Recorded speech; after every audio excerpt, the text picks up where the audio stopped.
Hi hello investors. इस video के अंदर हम जो है सेक्टर चेकलिस्ट के बारे में बात करेंगे। लास्ट वीडियो के अंदर मैंने आपको ढंग से समझाया था कि मैं जो है किस तरीके से इन्वेस्टमेंट चेकलिस्ट को यूज़ करता हूँ, स्टॉक मार्केट चेकलिस्ट को यूज़ करता हूँ और मेरे कौन से 9 पॉइंटर्स है जो कि मैं किसी भी स्टॉक को बाय करता हूँ, सेल करता हूँ या फिर उस स्टॉक के अंदर से डिसाइड करता हूँ कि मुझे उसके अंदर पोजीशन इंक्रीज करनी है या फिर कट करनी है। मैं उस सारे मेट्रिक्स पे जो है डिसाइड करता हूँ और मैंने लास्ट वीडियो के अंदर आपको प्रैक्टिकल एग्जांपल्स भी बताए थे। लेकिन फिर एक्चुअली सेक्टर चेकलिस्ट के बारे में भी हम डिस्कस करने वाले थे, लेकिन उस वीडियो के अंदर सेक्टर चेकलिस्ट को डिस्कस करना पॉसिबल नहीं था क्योंकि वीडियो लंबा हो जाता। तो इस वीडियो के अंदर हम जो है सेक्टर चेकलिस्ट के बारे में बात करेंगे। अब लोग जो है आपको पता ही होगा डिफरेंट सेक्टर्स को जो है सेम ही चेकलिस्ट से एनालाइज करते हैं। अब प्रॉब्लम ये बन जाता है कि डिफरेंट सेक्टर्स के अलग अलग मेट्रिक्स होते हैं जो कि हमें एज अ इन्वेस्टर पता होने चाहिए हम उस सेक्टर के अंदर जब इन्वेस्ट करते हैं।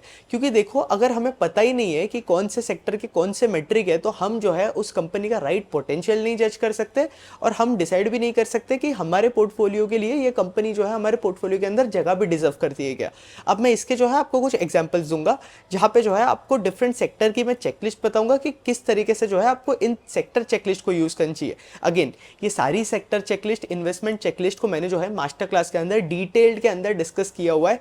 5-6 आवर्स का तो सेशन जो है आपको इन सारी चीज़ों पे ही मिल जाएगा और बचे हुए सेशन जो है आपको पोर्टफोलियो मैनेजमेंट की मैं किस तरीके से पोजीशन ऐड करता हूँ, कट करता हूँ, वैल्यूएशन किस तरीके से करते हैं, मैं टेक्निकल्स किस तरीके से यूज़ करता हूँ, तो ये सारी चीज़ें जो है मैंने इक्विटी रिसर्च मास्टर क्लास के अंदर सिखाई हुई है। तो ओवर 20 आवर्स का कॉन्टेंट है। अगर आप मास्टर क्लास के अंदर एनरोल नहीं किए हो अभी तक तो नीचे डिस्क्रिप्शन में लिंक दिया हुआ है, चुपचाप से मास्टर क्लास के लिए एनरोल कर लेना, ठीक है। तो बात करते हैं। तो देखो, हर एक सेक्टर के अंदर जो है ना अलग अलग मेट्रिक्स होते हैं जहां पे हमें ध्यान देनी चाहिए। इन्वेस्टमेंट चेकलिस्ट या फिर स्टॉक मार्केट चेकलिस्ट जो है हर जगह एप्लीकेबल है, हर कंपनी के अंदर एप्लीकेबल है। मतलब रेवेन्यू ग्रोथ या फिर पैड ग्रोथ हो गया, मार्जिन एक्सपांशन हो गया, केपेक्स हो गया, ये हर कंपनी कर रही है, पॉजिटिव बात है। लेकिन कई कई जगह जो है हम ये रेवेन्यू ग्रोथ को चेक नहीं कर सकते या फिर यूज नहीं कर सकते। रीजन ये बताता हूँ। देखो, अब जब हम बैंक्स को देखते हैं तो बैंक्स के केस में इनका सेल्स ग्रोथ जो है बिल्कुल भी राइट पिक्चर नहीं बताता है। तो बैंक्स या फिर कोई फाइनेंशियल कंपनी हो गई जैसे कि एनबीएफसी कंपनी बन जाती है तो वहां पे जो है हमें डिफरेंट मेट्रिक यूज करने पड़ते हैं। तो क्या मेट्रिक हमें बैंक्स के लिए यूज करनी चाहिए? तो बैंक्स के लिए हमें एयूएम ग्रोथ देखना चाहिए, मैनेजमेंट का गाइडेंस देखना चाहिए, पैड ग्रोथ मिल रहा है क्या वो देखना चाहिए। फिर इसके साथ साथ हमें ब्रांचेस कितने ज़्यादा बैंक्स ओपन कर रही है, जियोग्राफिकल एक्सपांशन कितना है, कॉन्सेंट्रेशन कितना ज़्यादा है। क्योंकि ऐसा भी होता है, माइक्रो फाइनेंस स्पेस का मैं आपको एग्जांपल देता हूँ तो क्रेडिट एक्सेस ग्रामीण नाम की एक कंपनी है जो कि माइक्रो फाइनेंस लेंडर है। अब वहाँ पे आप देखोगे तो साइकिल बहुत ज़्यादा खराब हो चुकी थी माइक्रो फाइनेंस की। तो इसका सबसे ज़्यादा प्रॉब्लम कौन सी जगह हुआ? कर्नाटका के अंदर हुआ, क्योंकि कर्नाटका का एक ऑडियंस जो था ना वो ड्यू था और ऑडियंस लेकर आए थे कर्नाटकन गवर्नमेंट ने वहाँ पे कर्नाटका के अंदर। तो ये माइक्रो फाइनेंस कंपनी को सबसे ज़्यादा प्रॉब्लम जो है कर्नाटका वाले स्टेट पे ही जा रहा था। और इनका पोर्टफोलियो एट रिस्क जो कि एक इंपॉर्टेंट मेट्रिक होता है जो कि आपको फाइनेंशियल कंपनीज के अंदर ट्रैक करनी चाहिए उनकी एसेट क्वालिटी के साथ साथ। तो इनका जो पोर्टफोलियो एट रिस्क है ना वो कर्नाटका के अंदर बहुत ज़्यादा इंक्रीज हो गया। अब यहाँ पे एक अरमान फाइनेंशियल नाम की कंपनी और क्रेडिट एक्सेस ग्रामीण नाम की कंपनी है। अरमान फाइनेंशियल का कर्नाटका के अंदर एक्सपोजर कम था।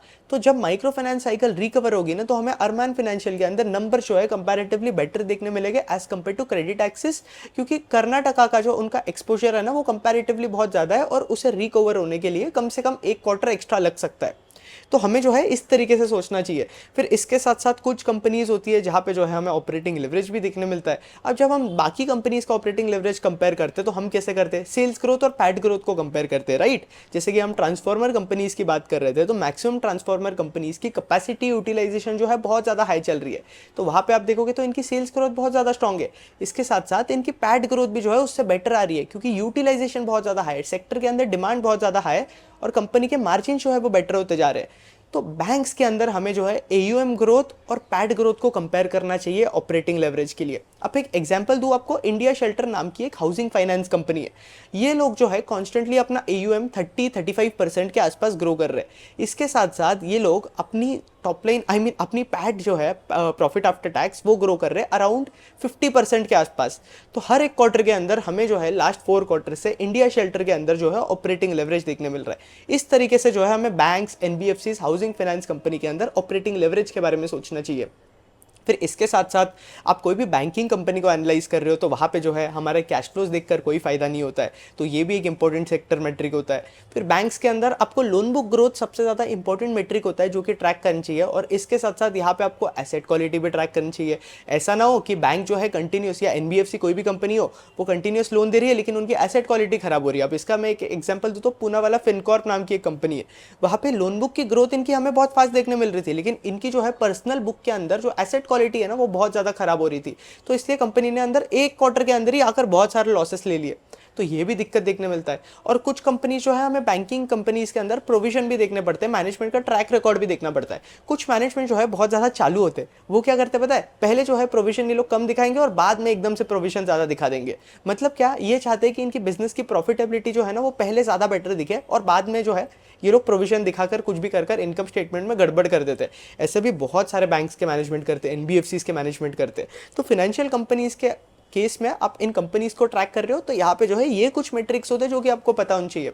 लोन बुक ग्रोथ पे फोकस कर रहे हो तो एसेट क्वालिटी भी आपको देखनी है, पैड ग्रोथ भी देखना है, मैनेजमेंट का गाइडेंस भी देखना है, लोन बुक का मिक्स भी देखना है। अब लोन बुक का मिक्स भी बहुत ज़्यादा इंपॉर्टेंट होता है, फिक्स्ड बुक है या फ्लोटिंग बुक है। कभी कभी क्या होता है कि रेट कट हमें देखने मिलता है तो आपकी फिक्स्ड बुक को जो है कंपैरेटिवली ज़्यादा फायदा देखने मिलता है as compare to floating book, तो इसके हिसाब से भी चीज़ें फ्लक्चुएट होती है। तो मैं यही बोल रहा हूँ कि ये हमने जो इन्वेस्टमेंट चेकलिस्ट डिस्कस की, मार्केट चेकलिस्ट डिस्कस की, वो तो होता ही है, बट इसके अलावा ये सारे मैट्रिक्स होते हैं, अलग अलग सेक्टर के लिए अलग अलग मैट्रिक्स होते हैं जिसका आपको ध्यान होना चाहिए। अगेन ये सारी चीज़ें जो है मैं मास्टर क्लास के अंदर बहुत ज़्यादा डिटेल में कवर कर चुका हूँ, तो अगर आपने मास्टर क्लास के अंदर एनरोल नहीं किया हो तो चुपचाप मास्टर क्लास के लिए एनरोल कर लो, ताकि आपको जो है ये सारी चीज़ें समझ आए। तो आप कोई भी सेक्टर की कंपनी को जब एनालाइज करने बैठोगे तो आपको पता होगा कि उस सेक्टर के अंदर क्या मेट्रिक हमें यूज़ करना है। तो जब हम बैंकिंग कंपनीज की बात करें तो यहाँ पे इनकी वैल्यूएशन जो है हम प्राइस टू बुक के रेशियो से करते हैं, बाकी कोई भी रेशियो जो है आपकी बैंकिंग कंपनीज को एप्लीकेबल नहीं है। फिर जब हम सीडीएमओ इंडस्ट्री के अंदर जाते हैं तो सीडीएमओ के रेवेन्यूज अगर आप देखोगे तो बहुत ज़्यादा लंपी होते हैं, किसी साल हमें अच्छी ग्रोथ देखने मिलती है, किसी साल रेवेन्यू ग्रोथ डी ग्रोथ होती है, अगेन अच्छी ग्रोथ अगेन डी ग्रोथ, तो ये लंपीनेस बहुत ज़्यादा होता है रेवेन्यू के अंदर। कभी कभी 2-3 साल भी हमें अच्छी ग्रोथ देखने मिलती है, अगेन 2-3 साल खराब ग्रोथ देखने मिलती है। ये क्यों होता है, क्योंकि सीडीएमओ कंपनीज के अंदर आपको एक बहुत इंपॉर्टेंट मेट्रिक देखना होता है जो होता है मॉलिक्यूल्स कमर्शियलाइज्ड। अब जितने ज़्यादा इन कंपनीज के मॉलिक्यूल्स कमर्शियलाइज हो गए ना उतना ज़्यादा सीडीएमओ कंपनीज के लिए बेटर होगा, और इनका कोई भी मॉलिक्यूल अगर ब्लॉकबस्टर मॉलिक्यूल बन जाता है ना तब कंपनी के अंदर हमें स्ट्रॉन्ग ग्रोथ देखने मिल सकती है। तो मॉलिक्यूल देखना बहुत ज़्यादा इंपॉर्टेंट है। अब लोग मुझे आकर बोलते हैं, मेरे को बहुत सारे डाउट्स आते हैं मास्टर क्लास के बाहर के स्टूडेंट्स वाले, हालांकि मास्टर क्लास वाले स्टूडेंट्स जो है अभी उन्हें चीज़ें समझ आने लगी है, तो लोग जो है बहुत स्मार्ट हो गए एक बार मास्टर क्लास देखने के बाद, और लोगों को समझ आ गया है। लोग बोलते हैं कि भाई अब भी हमारा दिमाग खुल रहा है, अब हमें समझ में आ रहा है कि एक्चुअली कंपनीज को कैसे एनालाइज करते हैं और एक्चुअली मार्केट के अंदर जो है प्रैक्टिकली हमें जो है क्या अप्रोच रखना चाहिए। तो ये सब मुझे जो है डेली कॉमेंट्स आते रहते हैं, मेल आते रहते हैं आप लोगों के, आप ट्विटर पर डीएम करते रहते हो, आपके डाउट जो है मैं रिजॉल्व कर रहा होता हूँ, तो वो कोई इशू नहीं है, उसमें मुझे भी बहुत मज़ा आता है आप लोगों से इंटरेक्ट करके। बट कुछ लोग ऐसे भी होते हैं जिन्हें जो है एक्चुअली ये सब चीज़ों का आइडिया नहीं रहता है, क्योंकि उन्होंने इतना ज़्यादा या फिर उनका एक्सपीरियंस कम होता है या फिर जो है उन्हें सेक्टर चेकलिस्ट के बारे में आइडिया नहीं होता है। तो यहाँ पे सीडीएमओ के अंदर अब मैं आपको 2 एग्जांपल्स दूंगा। एक ब्लूजेट नाम की कंपनी है, ब्लूजेट हेल्थ केयर, वहाँ पे अगर आप देखोगे तो इनके मॉलिक्यूल जो है बहुत ज़्यादा कमर्शियलाइज हो रहे हैं। कॉन्ट्रास्ट मीडिया वाला इनका एक डिवीजन है, वहाँ पे मॉलिक्यूल्स कमर्शियलाइज हो रहे हैं। सेमेग्लूटाइड नाम का इनका मॉलिक्यूल है, वो अभी अभी कमर्शियलाइज हुआ है कुछ टाइम पहले। तो वहाँ से जो है हमें बहुत ज़्यादा ग्रोथ देखने मिल रही है ब्लूजेट के अंदर। तो पिछले कुछ टाइम से देखोगे तो जितनी भी सीडीएमओ कंपनीज आप स्टडी कर लो, ब्लूजेट की ग्रोथ जो है सबसे ज़्यादा स्ट्रॉन्ग है। ब्लूजेट को मैं इंडिविजुअली भी चैनल पे कवर कर चुका हूँ, तो आपने वो नहीं देखा है तो जाकर देख लेना। और जब मैं आरती फार्मा जैसे बात करूँ, आरती फार्मा बिजनेस हो गया ना, तो उनकी मैं अगर बात करूँ तो वहाँ पे आप देखोगे तो वहाँ पे हमें रेवेन्यू के अंदर ग्रोथ नहीं देखने मिल रही है। लेकिन अगेन आरती फार्मा के अंदर FY27 से ग्रोथ आएगी, क्योंकि इनका जैंतीन का जो प्लांट है ना उसका कैपेसिटी ये लोग इंक्रीज कर रहे हैं। कैपेसिटी लगभग डबल हो रहा है जैंतीन के प्लांट का, और आगे जाकर इनके मार्जिन हमें एक्सपांड होते हुए देखने मिल सकते हैं। इनके सीडीएमओ के नए मॉलिक्यूल्स आ रहे हैं जो कि FY27 के अंदर भी कमर्शियलाइज होंगे, तो वहाँ पे हमें आगे जाकर ग्रोथ देखने मिल सकती है। अब कोई सिर्फ नॉर्मल चेकलिस्ट यूज़ करता और आरती फार्मा को देखता तो वो क्या बोलता, भाई आरती फार्मा तो बकवास कंपनी है, और फिर वो देखता यार इसका स्टॉक प्राइस तो ऊपर जा रहा है, चार्ट ऊपर की तरफ जा रहा है, लेकिन मुझे कुछ समझ नहीं आ रहा। कि आपको नहीं समझ आ रहा क्योंकि आपको सेक्टर के अंदर मेट्रिक क्या देखना है ना, वो इंपॉर्टेंट क्या है वो आपको नहीं पता है। ये सीन होता है। रेवेन्यू ग्रोथ आपको राइट पिक्चर नहीं देगा जब आप सीडीएमओ कंपनीज को एनालाइज करते हो, आपको जो है मॉलिक्यूल्स को देखना पड़ेगा, कौन से मॉलिक्यूल आएंगे आगे, मॉलिक्यूल का क्या लाइफ साइकिल बनकर आता है, इसके साथ साथ कंपनी को पेटेंट मिल रहा है क्या, जेनरिक के अंदर है इनोवेटर के अंदर है, जेनरिक के अंदर है तो मार्जिन कम हो गए, इनोवेटर के अंदर है तो मार्जिन ज़्यादा हो गए। इस तरीके से सोचना है। हर एक सेक्टर की डिफरेंट चेकलिस्ट होती है, एक ही कॉमन अप्रोच लगा कि किधर भी घुसेड़ दोगे प्राइस चले जाएगा पूरा। मतलब प्राइस इन द सेंस मैं आपको यही बता रहा हूँ कि गलतियाँ बहुत करोगे आप मार्केट के अंदर फिर, और फिर आपको कोई आइडिया ही नहीं रहेगा। कोई भी बिजनेस के अंदर आप इन्वेस्ट करोगे तो आपको आइडिया नहीं है यहाँ देखूँ क्या मैं, आप वही पुरानी चेकलिस्ट देखोगे, revenue growth, pad growth, capex वगैरह ये सब देखो, एप्लीकेबल है, लेकिन भाई सेक्टर स्पेसिफिक मेट्रिक्स हो गए ना तो आपका बिजनेस पे कंपैरेटिवली ज़्यादा कन्विक्शन आएगा और आप जो है उस सेक्टर की अच्छी पकड़ रख पाओगे। तो सीडीएमओ कंपनीज के अंदर बहुत सी कंपनीज है जिनकी FY27 के अंदर ग्रोथ आएगी, तो उन कंपनीज को आपको देखना है। तो जब हम ज्वेलरी कंपनीज की बात करें तो ज्वेलरी सेक्टर के अंदर भी कुछ मेट्रिक्स होते हैं, जैसे कि ऊपर वाली हमारी इन्वेस्टमेंट चेकलिस्ट तो इन्वॉल्व ही है यहाँ पे, पूरी स्टॉक मार्केट चेकलिस्ट ऊपर जो हमने यूज़ की, पैड ग्रोथ, केपेक्स वगैरह, मार्जिन एक्सपेंशन, वो सब एप्लीकेबल है। लेकिन ज्वेलरी कंपनी को आप एनालाइज कर रहे हो ना तो एक बहुत इंपॉर्टेंट मेट्रिक है जो होता है स्टडेड मिक्स। अब जितना ज़्यादा स्टडेड मिक्स इंक्रीज होते जाएगा ना उतने ज़्यादा आपके मार्जिन इंक्रीज होते जाएंगे। अब कोई कंपनी के अंदर कभी कभी ऐसे भी होता है, सेनको के अंदर हुआ, सेनको के मार्जिन जो है हमें बहुत ज़्यादा फॉल होते हुए देखने मिले Q3 के आसपास, कंपनी के नंबर्स बहुत खराब आए थे, FY25 Q3 की बात कर रहा हूँ। रीजन क्या था पता है? क्योंकि इनका जो स्टडेड मिक्स है ना वो रिड्यूस होते जा रहा था। अब आपको अगर स्टडेड मिक्स का कॉन्सेप्ट ही नहीं पता होता तो आपको पता ही नहीं होता कंपनी के मार्जिन्स क्यों फॉल हो रहे हैं, और फिर आप बोलते हैं कि यार सेनको बेकार बिजनेस है। अरे बेकार बिजनेस मतलब कंपनी की ग्रोथ नहीं है वो मैं मानता हूँ, हालांकि सेनको के Q1 FY26 के नंबर्स बहुत स्ट्रॉन्ग है। तो इसलिए मैं बोलता हूँ कि मार्केट के अंदर एकदम ट्रैकिंग करनी चाहिए हमें, कंपनी की डायनामिक होना चाहिए, क्योंकि किसी भी कंपनी के अंदर कभी भी कोई भी सिनेरियो बदल जाता है। ऐसा भी हो सकता है सेनको आगे जाकर बाकी ज्वेलरी कंपनी से कंपैरेटिवली फास्टर ग्रो करे, ये भी पॉसिबल है। बट मैं आपको बता रहा हूँ कि स्टडेड मिक्स पे आप फोकस करो। स्टडेड मिक्स आपको बताएगा कि आगे जाकर इनकी प्रॉफिटेबिलिटी या मार्जिन कितने ज़्यादा बेटर हो सकते हैं। जैसे कि पीएन गडगिल ज्वेलर्स है ना, वो अपना स्टडेड मिक्स बेटर करने वाला है, तो इनके मार्जिन के अंदर हमें आगे जाकर जो है एक्सपांशन देखने मिल सकता है। और एक और इंपॉर्टेंट मेट्रिक है जो कि मिस कर देते हैं लोग ज्वेलरी कंपनीज के अंदर, वो है same store sales growth, value growth, volume growth. अब ज्वेलरी कंपनी को आप एनालाइज कर रहे हो तो आप सोच रहे रहोगे कि गोल्ड का प्राइस जब इंक्रीज होता है ना तब भी इनकी सेल्स ग्रोथ जो है वही लेवल पे रहती है। तो बॉस आप वैल्यू और वॉल्यूम ग्रोथ का कॉन्सेप्ट मिस कर चुके हो। अब वैल्यू ग्रोथ क्या होता है कि जब आपका गोल्ड का प्राइस इंक्रीज हो रहा है ना तब आपके वॉल्यूम्स रिड्यूस हो रहे हैं, लेकिन प्राइस भी तो इंक्रीज हो रहा है, तो आपका रेवेन्यू ग्रोथ क्या होता है? Revenue growth is equal to आपका वैल्यू ग्रोथ और वॉल्यूम ग्रोथ। तो वॉल्यूम आपके रिड्यूस हो रहे हैं लेकिन वैल्यू इंक्रीज हो रहा है, तो इसलिए अगर आप देखोगे तो रेवेन्यू ग्रोथ मोर और लेस सेम होता है। कभी कभी ऐसा भी होता है कि प्राइसेस बहुत ज़्यादा इंक्रीज हो गए और वॉल्यूम्स रिड्यूस हो गए, तब हमें जो है रेवेन्यू ग्रोथ रिड्यूस होनी स्टार्ट होते हुए दिखेगी। तो तब हमें जो है ये सारी चीज़ें पता होनी चाहिए, वॉल्यूम ग्रोथ, वैल्यू ग्रोथ का concept, same store sales growth का मेट्रिक कि सेम स्टोर सेल्स ग्रोथ से कितनी ग्रोथ आ रही है। जितना ज़्यादा रिटेल कंपनी के लिए सेम स्टोर सेल्स ग्रोथ होगा, इसका ये मतलब है कि पिछले साल उन्होंने उस स्टोर से जितनी सेल्स करी थी उससे ज़्यादा जो है इस साल के अंदर वो लोग सेल्स कर रहे हैं, अगर हमें ग्रोथ देखने मिल रही है तो। मतलब क्या कि पिछले साल आपका कोई ABC स्टोर है, वहाँ पे आपने 100 करोड़ की सेल करी, अगर आपका सेम स्टोर सेल्स ग्रोथ जो है 20% का है तो इसका ये मतलब है कि आपने उसी स्टोर से 120 करोड़ की ग्रोथ करी। तो इस तरीके से जो है ये कुछ मेट्रिक्स होते हैं जो कि हमें हर कंपनी के अंदर देखनी चाहिए। अगर आप ये मेट्रिक्स नहीं देखोगे ना तो आप खो जाओगे भाई कि इस सेक्टर के अंदर क्या चल रहा है, उस सेक्टर के अंदर क्या चल रहा है, एकदम कंफ्यूज रहोगे। जैसे कि अभी कैपिटल गुड्स वाला सेक्टर आप रीड कर रहे हो या EPC कंपनीज वाला कंपनीज आप रीड कर रहे हो, जैसे कि वाटर EPC कंपनीज हो गई, इंफ्रा EPC कंपनीज हो गई, इसके अंदर भी बहुत लोग फंसे हुए हैं ना। अब यहाँ प्रॉब्लम क्या हो रहा है? एक तो आपकी रेवेन्यू ग्रोथ नहीं आ रही है, गाइडेंस जो है वहाँ पे मैनेजमेंट दे नहीं रहा है, इधर इतना ज़्यादा स्ट्रॉन्ग गाइडेंस नहीं है, गवर्नमेंट की तरफ से स्लो डाउन देखने मिला है। लेकिन यहाँ पे सेक्टर स्पेसिफिक मैट्रिक्स भी होते हैं जो कि आपको ट्रैक करनी चाहिए। इनकी ऑर्डर बुक, क्या पता ऑर्डर बुक के अंदर आगे जाकर लोअर मार्जिन ऑर्डर है, तो कल को जब ये ऑर्डर बुक एग्जीक्यूट करेंगे तो इनके मार्जिन रिड्यूस होते हुए दिखेंगे, तब आप सोच रहे होगे कि भाई इनके मार्जिन क्यों रिड्यूस हो रहे हैं। लेकिन मार्केट के अंदर अगर कंपनी ने पहले ही बताया होगा कि इनकी ऑर्डर बुक के मार्जिन जो है लो मार्जिन ऑर्डर है, तब तो स्टॉक ऑलरेडी करेक्ट हो चुका रहेगा, और फिर आप बाद में सोचते बैठोगे कि भाई इनके मार्जिन रिड्यूस हो रहे हैं, तब आपको राइट इन्फॉर्मेशन नहीं होगा। तो इसलिए सेक्टर मैट्रिक्स पता होना बहुत ज़्यादा इंपॉर्टेंट है। और यही सारी चीज़ें जो है मैंने मास्टर क्लास के अंदर ऑलरेडी मैं डिस्कस कर चुका हूँ। पूरा स्पेसिफिक ये सेक्टर मैट्रिक्स के लिए जो है 2 आवर्स का क्लास बनाकर रखा है मैंने, उसके अंदर ही 2 आवर्स का सेशन कर रखा है कि डिफरेंट सेक्टर्स के अंदर आपको क्या देखना है ताकि आप आराम से समझ पाओ। और इसके साथ साथ मैंने आपको अपनी खुद की सेक्टर चेकलिस्ट भी दी हुई है जिसे आप यूज़ कर सकते हो और आपको पता होगा कि कौन से सेक्टर के अंदर हमें क्या मैट्रिक देखना है। जैसे कि आप जब वेल्थ मैनेजमेंट कंपनीज को ट्रैक करते हो तो वहाँ पे आपको RMs का नंबर देखना है, AUM का ग्रोथ देखना है, साइक्लिकलिटी कितनी ज़्यादा रिड्यूस हो रही है वो देखना है। अब नुआमा के अंदर अगर आप देखोगे तो इनका एक डिवीजन है, वो कैपिटल मार्केट के इनके 2 डिवीजन है ना, तो एक इनका रेगुलेटरी साइड वाला डिवीजन है, एक कैपिटल मार्केट ब्रोकिंग वाला डिवीजन है।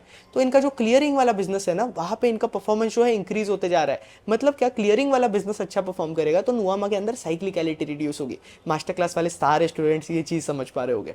तो नुवामा के अंदर साइक्लिकलिटी रिड्यूस होगी, तो इसलिए नुवामा के अंदर हमें जो है री रेटिंग देखने मिल रही है, क्योंकि धीरे धीरे साइक्लिकलिटी रिड्यूस हो रही है। तो इस तरीके से हमें सोचना है। जब हम ईपीसी कंपनीज को देखते हैं तो वहाँ पे आपको ऑर्डर बुक देखनी है, ऑर्डर बुक का एग्जीक्यूशन हो रहा है क्या वो देखना है। ट्रांसफॉर्मर कंपनीज को देखो, ईपीसी कंपनीज को देखो, कैपिटल गुड्स वाली कोई भी कंपनी के अंदर ऑर्डर बुक एक बहुत इंपॉर्टेंट मेट्रिक है जो कि आपको देखना है। फिर इसके साथ साथ आगे जाकर मार्जिन किस लेवल पे हो सकते हैं आपको वो भी ट्रैक करना है। गवर्नमेंट का मिक्स कितना है, ऐसा भी हो सकता है कि ऑर्डर बुक के अंदर मैक्सिमम गवर्नमेंट मिक्स ही है, और फिर कल को अगर गवर्नमेंट के पेमेंट से स्लो डाउन होना स्टार्ट हो गया तो आपको रिसीवेबल से नहीं आ रहे, फिर आपकी सेल्स रिड्यूस हो रही है, और आप बाद में सोच रहे हो भाई सेल्स क्यों रिड्यूस हो रही है, प्राइस जो है 50-60% से करेक्ट हो चुका है स्टॉक का, और आप सोच रहे हो कि भाई मुझे कुछ समझ में ही नहीं आ रहा है। ये हुआ है, ये एक्चुअल केस है, हमारी वाटर ईपीसी कंपनी के साथ हो रहा है। वहाँ पे जो है रिसीवेबल से नहीं आ रहे गवर्नमेंट के साइड। जो जल जीवन योजना के अंदर गवर्नमेंट ने सारे प्रोजेक्ट्स असाइन किए थे ना, एक तो उन्होंने आधा एलोकेशन कट कर दिया जल जीवन योजना का, और फिर इसके साथ साथ इनकी तरफ से रिसीवेबल भी नहीं आ रहे, तो कंपनी की सेल्स रिड्यूस होते जा रही है। कुछ पाइप कंपनीज है, वहाँ पे भी हमें यही देखने मिल रहा है। आई थिंक हरिओम पाइप्स के अंदर देखने मिल रहा था, मुझे एक्जैक्टली वो कंपनी का नाम ही नहीं याद आ रहा है। तो वहाँ पे हमें ये देखने मिल रहा है। और आप ऐसा सोचोगे कि मैं जो है अगले क्वार्टर तक रुकूंगा, इनके रेवेन्यू ग्रोथ देखूंगा, लेकिन आपको पता ही नहीं है ना कि उस सेक्टर के स्पेसिफिक मेट्रिक क्या थे। तो वहाँ पे आप बोलोगे कि भाई मैं तो फंस गया, स्टॉक का प्राइस 50-60% से करेक्ट हो चुका है और आप अगले क्वार्टर के नंबर का वेट कर रहे हो। तो इसलिए सेक्टर स्पेसिफिक मेट्रिक समझना इंपॉर्टेंट होता है। यहाँ पे अगेन बिडिंग मिक्स जो है एक इंपॉर्टेंट मेट्रिक होता है जो कि आपको ट्रैक करना चाहिए। ईपीसी कंपनीज के अंदर बिडिंग रेशियो कितना है, हिट रेशियो कितना है, कि समझो आप 100 करोड़ का ऑर्डर बिड कर रहे हो, अगर आपका हिट रेशियो 30% है तो चांसेस ये है कि आपको जो है 300 करोड़ के 30 करोड़ के ऑर्डर जो है आराम से मिल जाए। तो ये सारी चीज़ें जो है मैनेजमेंट अपने कॉन कॉल के अंदर ऑलरेडी हिंट आउट कर रखती है, लेकिन हमें अगर सेक्टर चेकलिस्ट के मेट्रिक समझ नहीं आएंगे तो हम मिस आउट कर देंगे। तो मेरी आपसे एक रिक्वेस्ट है कि आप जो है, मैंने आपसे कुछ सेक्टर्स डिस्कस किए, 4 से 5 सेक्टर्स जो है हम ऑलरेडी डिस्कस कर चुके हैं, लेकिन बाकी 15 से 20 सेक्टर्स है वो मैंने मास्टर क्लास के अंदर डिस्कस किए हुए हैं। तो आप जो है मास्टर क्लास का लिंक नीचे डिस्क्रिप्शन में दिया हुआ है, अब चुपचाप एनरोल कर लेना। टेंशन मत लेना, इस मास्टर क्लास का प्राइस जो है 1999 है, वो मैंने रिटेल इन्वेस्टर्स के लिए रखा है, और आगे जाकर जो है मैं इसका प्राइस भी इंक्रीज़ करने वाला हूँ इन नेक्स्ट मंथ। इसका प्राइस जो है मैं 2999 करने वाला हूँ, क्योंकि इस मास्टर क्लास के अंदर जो वैल्यू आपको मिलती है ना बॉस, वो कंपैरेटिवली बहुत ज़्यादा है जो आप प्राइस आप पे करते हो। तो ये प्राइस जो है बहुत ज़्यादा मिनिमल है, आप प्राइस पे फोकस मत करो, वैल्यू पे फोकस करो, क्योंकि अगर हमें अच्छा इन्वेस्टर बनना है ना तो हमें जो है एक लर्निंग मशीन बनना पड़ेगा, और अगर हमें लर्निंग मशीन बनना है तो हमें जो है लर्निंग के अंदर स्पेंड भी करना पड़ेगा। तो सेक्टर चेकलिस्ट वाले मैं तो आपको यही बोलूँगा बॉस, आप जो है सेक्टर चेकलिस्ट वन मतलब मास्टर क्लास के अंदर एनरोल कर लो। मास्टर क्लास के अंदर मैंने हर एक चीज़ जो है डिटेल के अंदर कवर की हुई है, डिटेल्ड वे के अंदर। तो वो आप देखोगे 20 आवर्स का कंटेंट, तो आपको मोर और लेस आइडिया लग जाएगा, मतलब 95% आइडिया लग जाएगा, 100% आइडिया लग जाएगा कि कौन से सेक्टर की कंपनी को जो है किस तरीके से एनालाइज करना है। तब आप जो है इंडिपेंडेंट भी हो जाओगे। नहीं तो फिर अगर आपको मास्टर क्लास के अंदर एनरोल नहीं करना है, आप बोल रहे हो कि भाई मैं फ्री में सीखूंगा, तो फिर आप टाइम वेस्ट करते रहो, इंटरनेट पे वेस्ट करो, 10 आवर 20 आवर्स का टाइम आप ऐसे ही वेस्ट कर दो सीखने के लिए। ढूंढो इस सेक्टर के लिए क्या देखना है, उस सेक्टर के लिए क्या देखना है, कुछ नहीं, आप थोड़ा बहुत टाइम वेस्ट करोगे तो आपको मिल जाएगा, बट टाइम आपका इसमें बहुत ज़्यादा वेस्ट होगा। होपफुली ये वीडियो पसंद आया होगा, और मास्टर क्लास वगैरह छोड़ो, सेक्टर चेकलिस्ट हमेशा कोई भी कंपनी को एनालाइज करते हो ना, तो उस सेक्टर चेकलिस्ट को हमेशा ट्रैक करना है। तो इसलिए वीडियो अच्छा लगा लाइक करना, कंटेंट पसंद आया चैनल सब्सक्राइब करो, और इसके साथ साथ मैंने जो है इन्वेस्टमेंट चेकलिस्ट और स्टॉक मार्केट चेकलिस्ट का एक वीडियो बनाकर रखा था, तो वो एक बार मेरा वीडियो जाकर देखना अगर आपने ये वीडियो पे सीधा आ गए हो।